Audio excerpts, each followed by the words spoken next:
بسم اللہ الرحمن الرحیم الحمد للہ رب العالمین والعاقبۃ للمتقین والصلاة والسلام علی اشرف الانبیاء والمرسلین وعلی آلہ وصحبہ اجمعین اما بعد۔ سامعین و ناظرین، درس علم الصرف کا آغاز ہو گیا ہے اور آج ہمارا درس نمبر 14 ہے اور درس کا عنوان وہی اوزان المصدر آ رہا ہے اور یہ ہم اپنے انداز سے اپنی کتاب علم التصریف سے پڑھا رہے ہیں۔ تو اس سے قبل ہم نے مختلف مصادر پڑھ لیے تھے، آج ہم آگے چلیں گے۔ ایک اعتبار سے جو ہم گنتی کر رہے ہیں تو اگر جو ڈبل ہیں وہ نکال بھی دیے جائیں تو 45 مصادر ہو چکے تھے ہمارے۔ تو اس اعتبار سے پچھلی ویڈیوز کو دیکھتے ہوئے آج کا جو عدد ہوگا وہ ہم 46 سے شروع کریں گے۔ تو پہلے ادھر سے شروع کر لیتے ہیں، پھر ادھر ہمیں جگہ مل جائے گی۔ یہ ہے جی مصدر نمبر 46۔ اس میں یہ ہوگا کہ شروع میں حمزہ ہے اور اس کے بعد عین کے بعد واو کا اضافہ ہے، تو فا تو اپنی جگہ پہ ہو گیا، عین بھی اپنی جگہ پہ، واو کا اضافہ اور لام۔ تو اس کا جی وزن ہے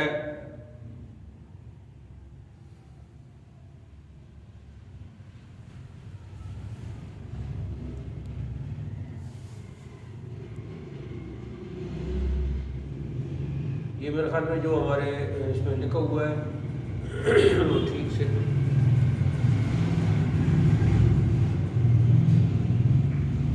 افعول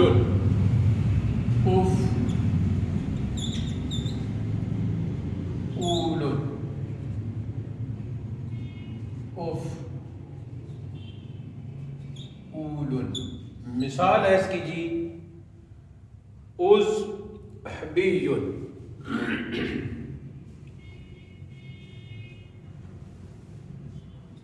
زال کے ساتھ با اور یا مشدد ہو جائے گی، اذ بی افعول۔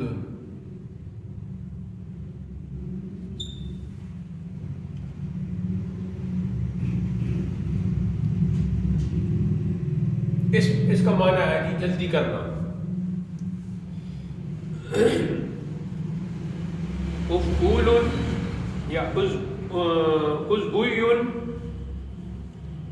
یا ازبی اور ایک بار وزن افعول۔ مزید اس کی وضاحت ہم بعد میں کریں گے۔ اگلا جو ہے جی 47،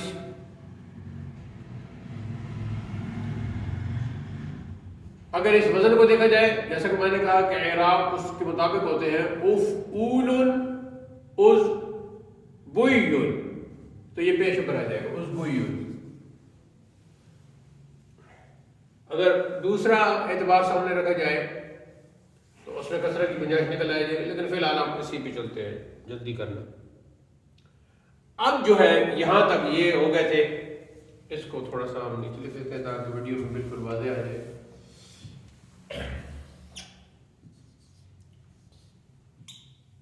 اب یہ ہوگا، میں نے کہا تھا کہ کچھ مصادر کے شروع میں تا کا اضافہ ہوگا اور اس میں چوکنا رہنا ہوگا، بعد میں میم کا اضافہ ہوگا اور اس میں بھی چوکنا رہنا ہوگا، تاکہ دیگر جو مختلف مشتقات ہیں یا مختلف صیغے ہیں ان کے اوزان کے ساتھ اس میں مغالطہ نہ ہو جائے۔ یہ ذہن میں رکھنا ہے۔ تو اب جو شروع ہو گئے تو ان میں تا ہے اور عین کے بعد الف ہے، تو کیا ہوگا یہ انداز تا فا عین الف لام۔ تو اس میں پہلا ہے جی تفعال،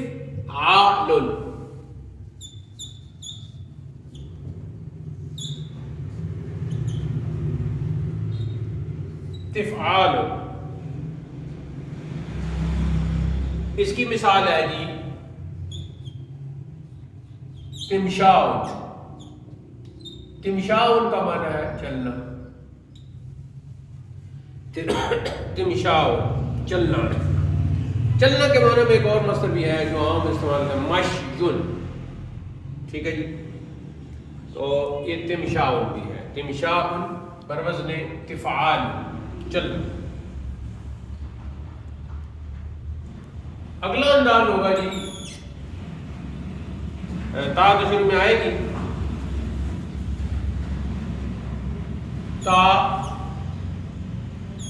فا عین اور اس کے بعد آئے گا جی الف کی جگہ واو اور پھر لام.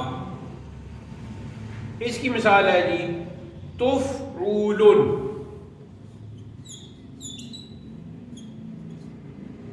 تفعولن. مثال اس کی ہے جی تہلوکن.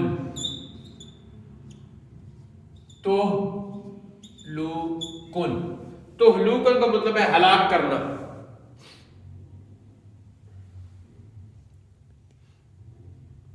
تو یہ جی ایک تھا تفعال، ایک ہے تفعول. کچھ تا کے ساتھ وہ مصادر بنتے ہیں کہ آخر میں بھی التاء المدورہ کا اضافہ ہوتا ہے، تو اس کو ہم پیچھے کر دیتے ہیں، آگے لے جاتے ہیں کیونکہ ابھی تا کے بغیر آخری تا کے بغیر چل رہے ہیں. تو یہاں دو میم کے وہ پڑھ لیتے ہیں. تو وہ ہوگا جی 48 ہو گئے.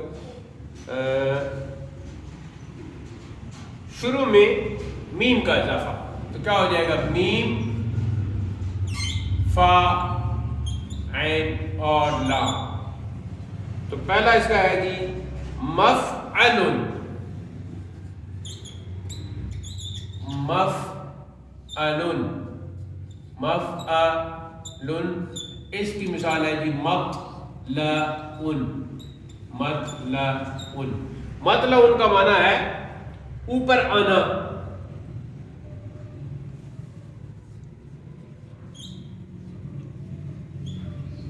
طلوع کرنا بھی اس کا معنی ہو سکتا.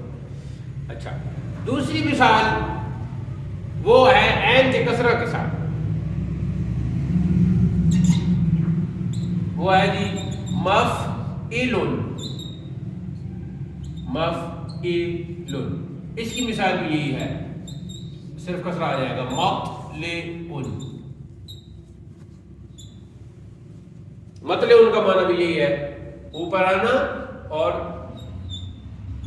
طلوع کرنا.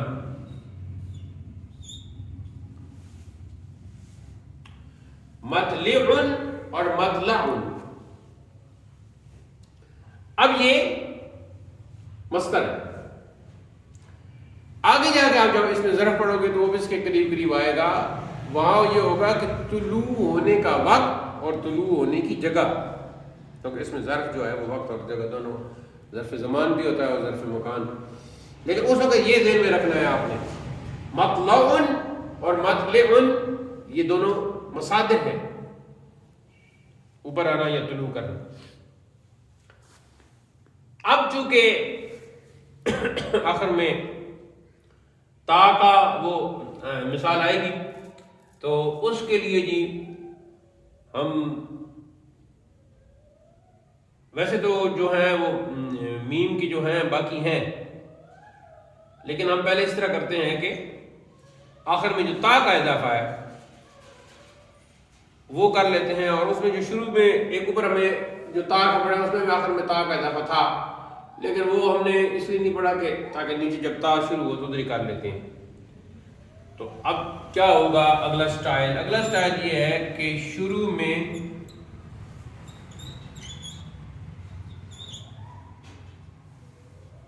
میم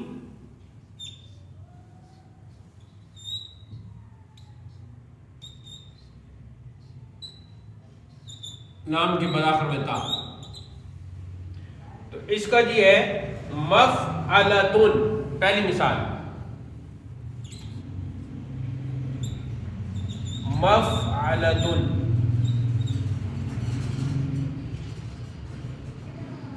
مفعلتن. اس کی پہلا وزن مفعلتن، اس کی مثال ہے جی مقدرتن.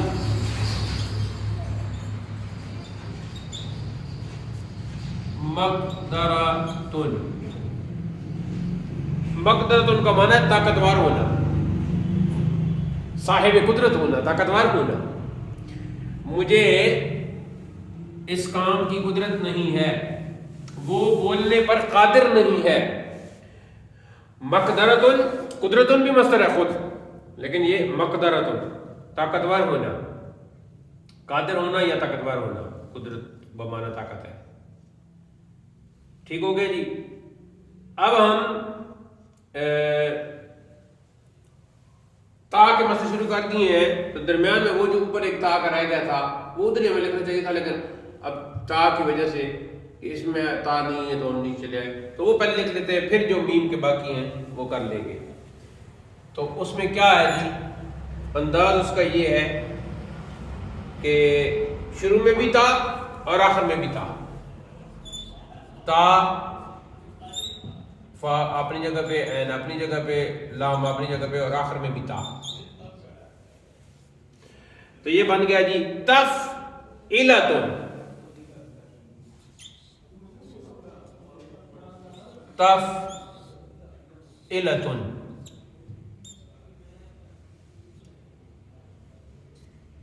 تفعیلتن. اچھا، اب اس میں عین کلمہ جو ہے اس کی حرکت کے ساتھ اس کی دوسری شکل ہے، اور حقیقت میں وہ اگلا مصدر ہے، لیکن فی الحال ہم چونکہ سمجھنے کے لیے یہ سیٹ بنائے ہوئے ہیں تو ہم 52 کے ضمن میں اس کو رکھ دیتے ہیں. تو وہ ہوگا جی تفعلتن. اور تیسرا اس میں عین کلمہ کے اوپر پیش بھی چلتی ہے تو وہ پھر بن جائے گا تفعلتن. یعنی آپ اس کو کاپی پہ جب لکھو گے تو علیحدہ لکھ لینا، تفعیلتن، تفعلتن، تفعلتن. اچھا، جب ہم پڑھیں گے نا تفعلتن تو اس کی مثال بنے گی تہلکتن.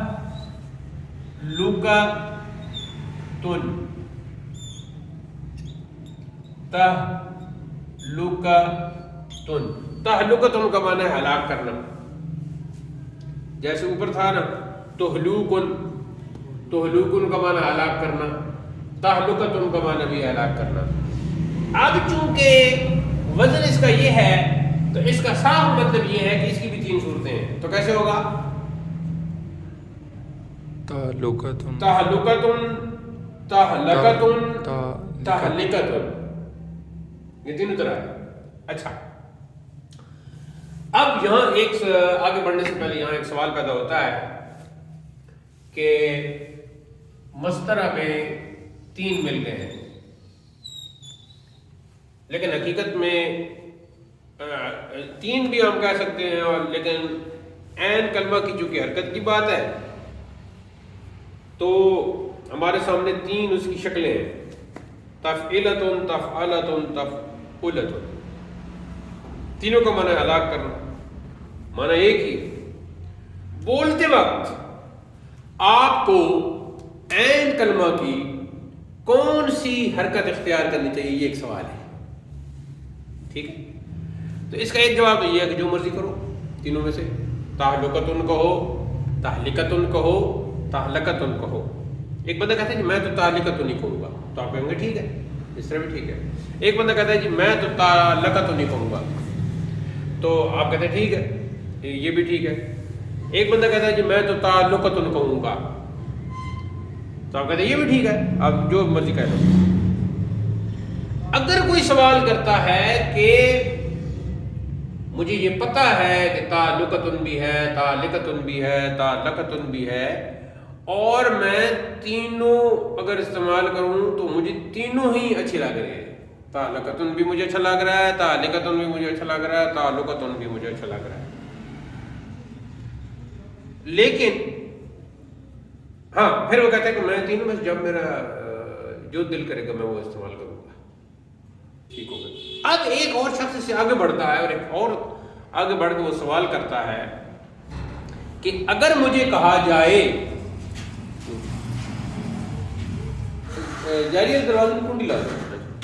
اگر مجھے کہا جائے کہ کون سا مجھے اختیار کرنا چاہیے اور میں اس کو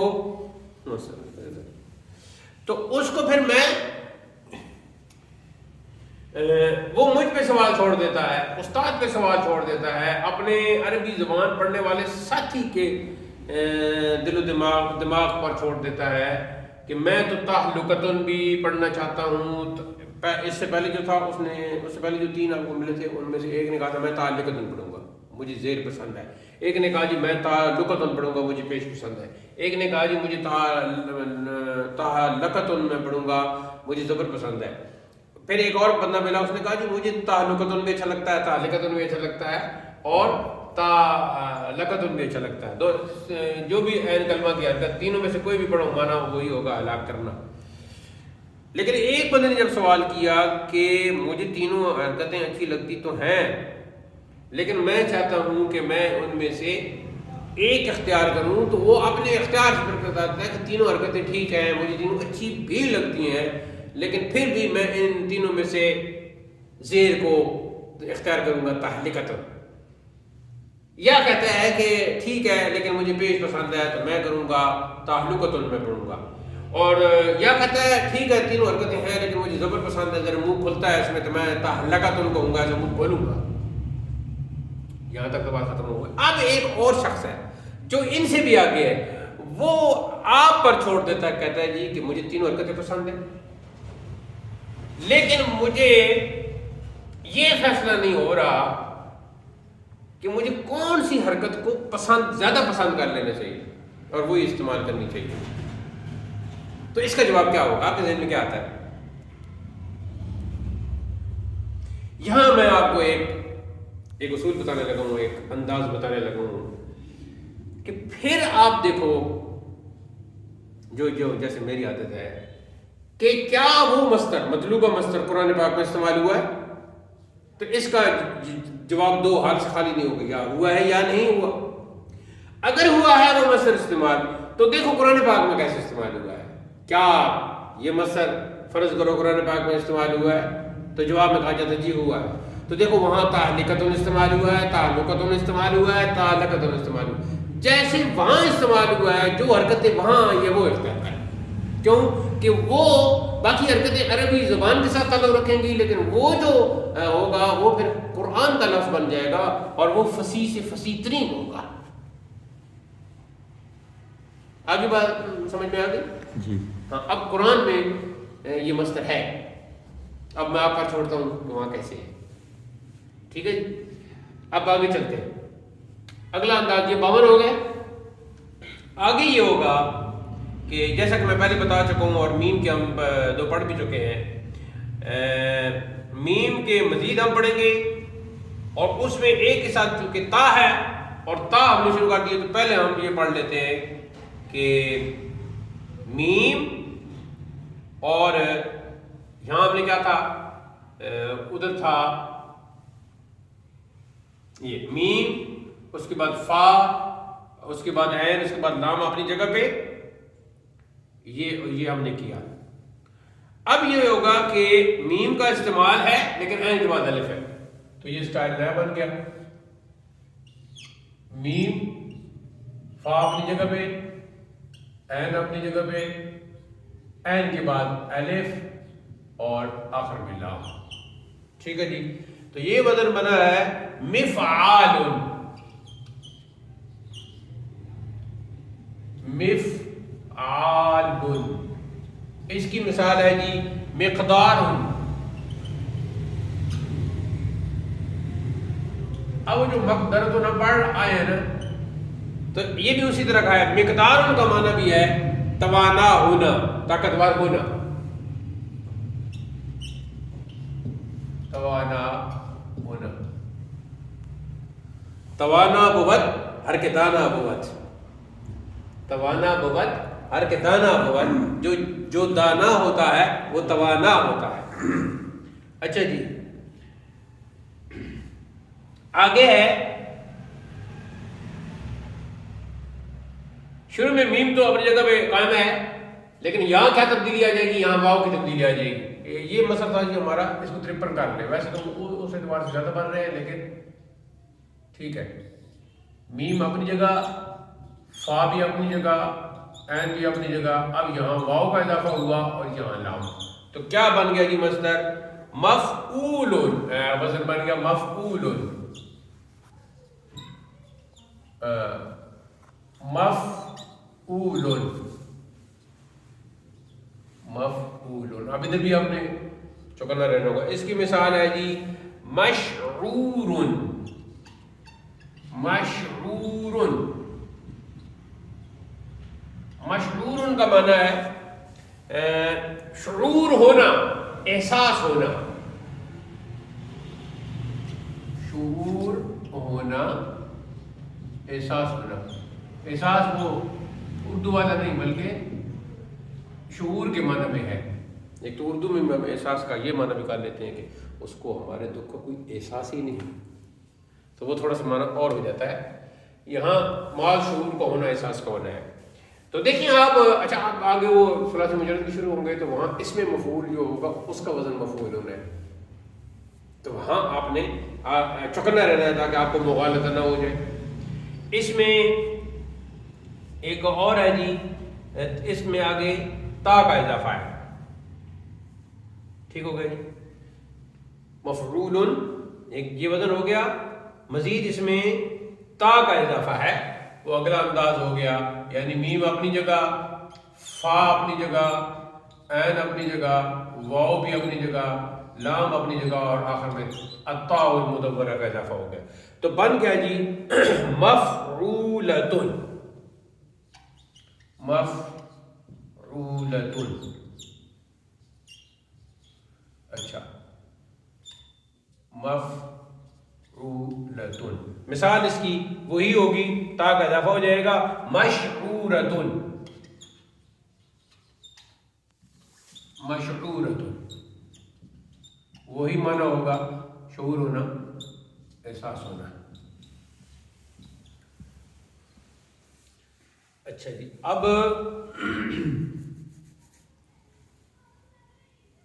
وہ پورے ہو گئے، وہ جو بات کرنی تھی وہ بھی ہو گئی. تو یہ جی کچھ مثالیں کچھ زیادہ ہیں. ادھر تعداد میری وہ 26 لکھی ہوئی ہے، اور دوسرے اعتبار سے یہ ٹیکنیکس جو ہم نے اختیار کی ہیں، اور ان 56 57 یا جتنے بھی ہم نے مصدر پڑھے ہیں کہ ڈبل مثالیں ہیں، 60 کہہ لیں. یہ جو 60 ہم نے مصادر پڑھے ہیں، یہ دراصل 35 آپ سیٹ کہہ لیں، سیٹ بن گئے ہیں. تو گویا دوسرے لفظوں میں آپ نے یہ ذہن میں بٹھا لینا ہے کہ تقریباً میں نے کوئی 35 مصدر یاد کرنے ہیں. یعنی ایک ٹیکنیک جو ہے اس کو آپ وہ سمجھ لیں. ٹھیک ہے. اب جو جہاں چوکنا آپ نے رہنا ہے، وہاں جہاں حمزہ ہو وہاں آپ نے چوکنا رہنا ہے، جہاں شروع میں تا ہو وہاں آپ نے چوکنا رہنا ہے، اور خاص کر جہاں شروع میں میم ہو وہاں آپ نے چوکنا رہنا ہے. ٹھیک ہو گیا جی. اب یہ جو ہے نا سورہ قدر میں، اعوذ باللہ من الشیطان الرجیم، اس میں کیسے ہے؟ اس میں ہے جی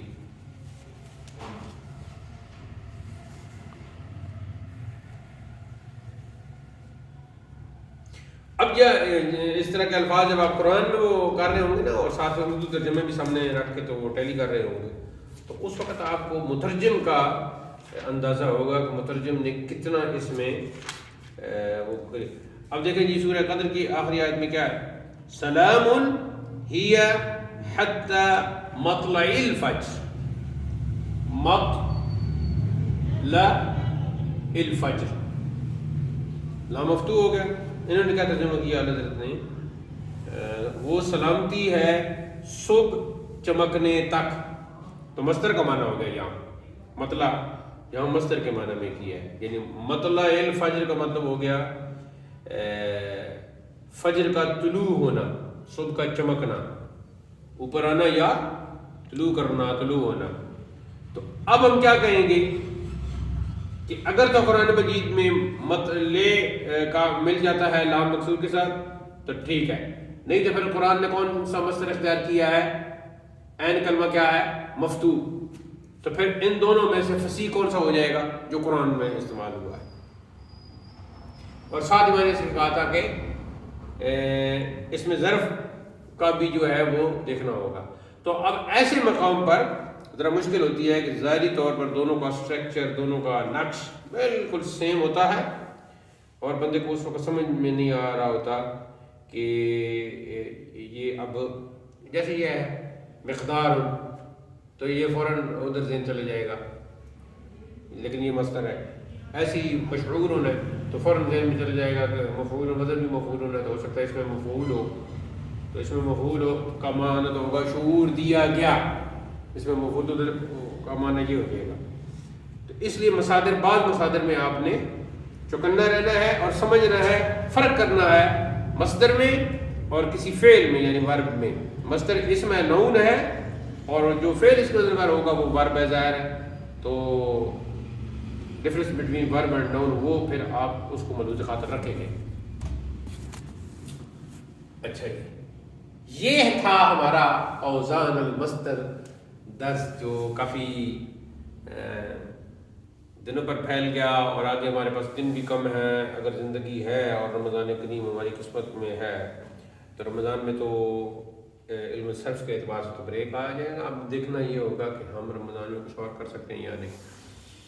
اس سے پہلے جو دن ہیں ان میں ویسے جو میں سوچ رہا تھا اس اعتبار سے تو زیادہ کور ہونا چاہیے تھا، لیکن بس میں کچھ آپ کو دیکھ رہا ہوں تاکہ اس انداز سے آپ پڑھیں کہ پھر آپ ہر بات کو سمجھتے بھی جائیں. کتنا وقت ہو گیا ہمیں گفتگو کرتے ہوئے؟ 27 منٹ ہو گئے. تو اسی پر آپ اختتام کرتے ہیں. کوئی آپ کا سوال ہو تو وہ آپ بعد میں کر لیجیے گا. وصلی اللہ تعالیٰ علی حبیبی سیدنا و شفیعنا و مأوانا و ملجانا و قدوتنا و مولانا محمد وعلی آلہ و صحبہ اجمعین، وآخر دعوانا الحمد للہ رب العالمین، والسلام علیکم ورحمۃ اللہ.